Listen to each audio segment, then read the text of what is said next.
Now, President Park Geun-hye is currently in Bali, Indonesia to take part in this year's APEC summit, but the Korean leader had other engagement to attend to on the sidelines of the annual summit. In her bilateral summit with Chinese President Xi Jinping, the two leaders once again made it clear that they stand together in opposition to North Korea's nuclear program.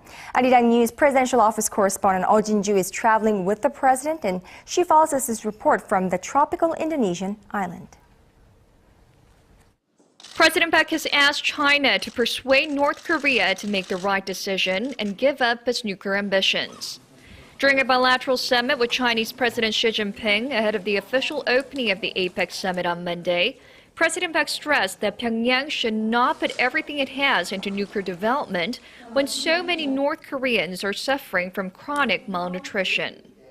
She also expressed regret over North Korea's sudden postponement of a plan to reunite families separated by the Korean War and emphasized the importance of close cooperation between Seoul and Beijing. In the third bilateral summit between Presidents Park and Xi, the Chinese leader took a stronger stance on the North Korean nuclear issue. President Xi reportedly said that China opposes North Korea's possession of nuclear weapons outright and will take a firm stand against future nuclear tests.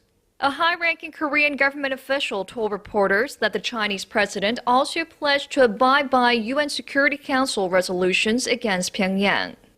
President Park had earlier expressed appreciation to Beijing for announcing last month that it was banning a long list of equipment and chemical substances from export to North Korea.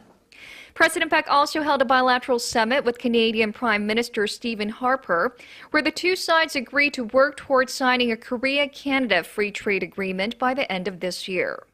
Later in the day, in her keynote speech at the first session of the APEC summit, President Park put an emphasis on the need to push ahead with trade liberalization within the Asia-Pacific region while staying away from trade protectionism, even during hard times, to revitalize the world economy. Eoh Jin-joo, Arirang News, Bali.